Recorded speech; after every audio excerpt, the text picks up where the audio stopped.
целото општество не е издвоено, стопанството, приватниот сектор не е издвоен од ставањето на бруто домашниот производ и дека само од него се очекува. И што во овој момент слушаме, а навистина се прашуваме за реализацијата на капиталните инвестиции на државата, поврзани со буџетот, во сферата на помош на подигнување на бруто домашниот производ и ангажирање на домашни компании како договорни органи, а во исто време и економија која ќе може да придонесе кон растење на бруто домашниот производ. Од друга страна,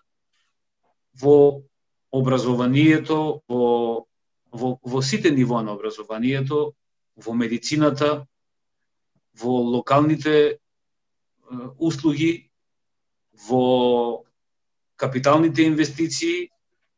во трансферите и социјалните и економските трансфери, го гледаме потенцијалот за раст на домашниот производ, бруто домашниот производ, меѓутоа во инвестициите и во стимулирање на потрошувачката, особено на домашната потрошувачка, базирана врз домашни производи, сметаме дека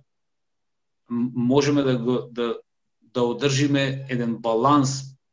на дефицитот на бруто домашниот производ. И затоа треба вклучување во погон на сите можни домашни потенцијали и во туризмот, и во енергетиката, и во индустријата, и во преработувачката индустрија, и во образованието, и во здравството. Исклучиво најважно е, повторувам, искористување на сите домашни потенцијали кои ги имаме, бидејќи имаме, можеби непопуларно ќе ги наречам, меѓутоа имаме неискористени споменици во наводници на културата, на здравството, на туризмот и така натаму, кои стојат неискористени и се чека некои си подобри времења кои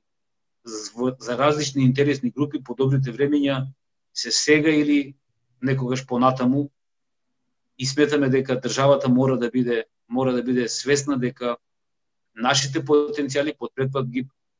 повторувам дека мора да се искористуваат и да се наоѓаат начини како да се искористуваат.